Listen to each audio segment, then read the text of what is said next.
That's an issue. Let's come to Ted Cruz, because we've been waiting for this.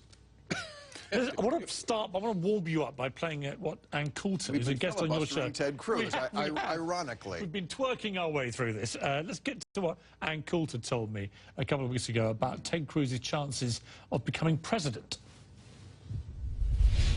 There will be arguments in a party of ideas. That is one thing, as I point out in this book. Democrats have an advantage. All they want is power. They spend their lives figuring out how do we get elected so we can run other people's lives. You've actually got her on your show, I think, on Friday, haven't you? Yes, what do you make of her argument? Oh, it's always perfectly wrong. You know, I mean, and the way, right, it's the Democrats who only care about power. That's right. I mean, look, every politician cares about power to a certain degree.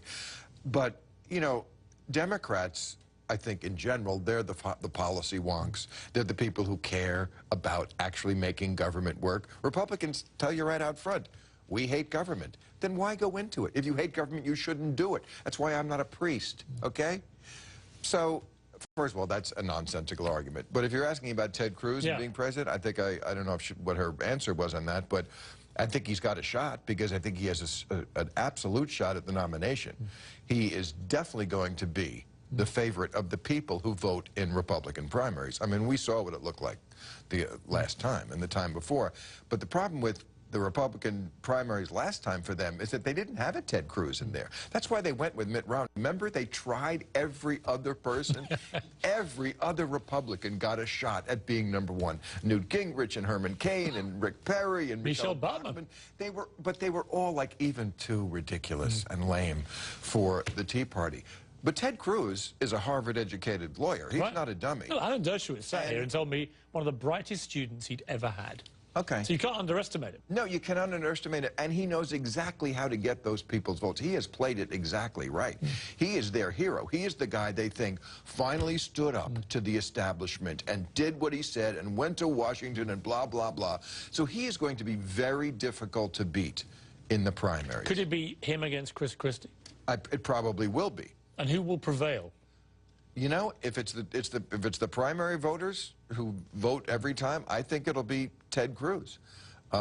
Chris Christie may already be toast because during Hurricane Sandy, he put his arm around President Blackenstein, Piers. I mean, he's already got Kenya cooties. He may not be able to run at all.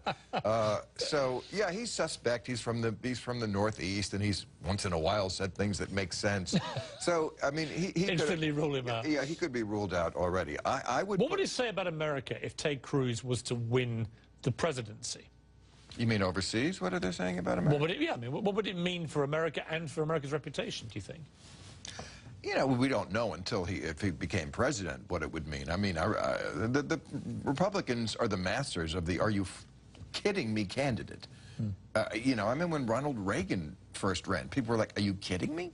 Ronald Reagan, the bonzo guy, is getting into politics?" I mean, Dan Quayle was, "Are you kidding me?" George W. Bush, when he first ran, people thought it was his father. Sarah Palin. They have no shame. So I'm not surprised that it's going to be Ted Cruz. Better than Rick Santorum. That's what I'll say about that.